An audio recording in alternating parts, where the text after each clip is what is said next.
ప్రజలకు బాధ్యతగా ఉండాలి, ఇవి చెప్తూనే ఉన్నారు బాబు గారు. దాంతోపాటు అక్రమాలు చేస్తే తాట తెస్తా అని కూడా చెప్తూనే ఉన్నారు. చర్య తీసుకోండి అని అధికారులకు ఆదేశిస్తూనే ఉన్నారు మీటింగ్లో.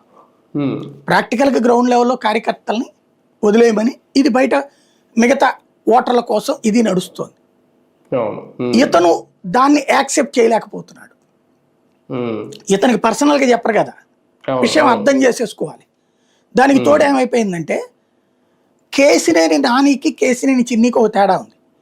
కేసినేని నానినేమో తన పార్లమెంట్ నియోజకవర్గ పరిధిలో ఉన్నటువంటి 7 ఎమ్మెల్యేల మీద తనకు ఆధిపత్యం కావాలని కోరుకున్నాడు. తను కోరుకున్నటువంటి వాళ్ళు అక్కడ సీట్లు ఇవ్వాలని కోరుకున్నాడు. చంద్రబాబు గారు ఇవ్వకపోవడం వల్ల ఆయన బయటికి పోయాడు, నివేదించాడు, కామెంట్లు చేసేవాడు.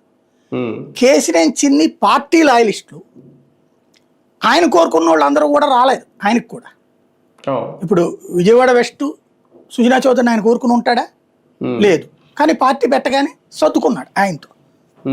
బోండవమ్మ అని పార్టీ పెట్టగానే సర్దుకున్నాడు ఆయన.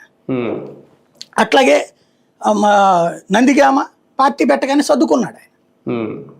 అయితే వీళ్ళందరి దగ్గర ఇతని ఆధిపత్యం కుదరదు. ఇది బోండవమ్మ మీద ఈయన పెత్తనం చేయగలుగుతాడా చిన్ని? సుజనా చౌదరి మీద ఈయన పెత్తనం చేయగలుగుతాడా?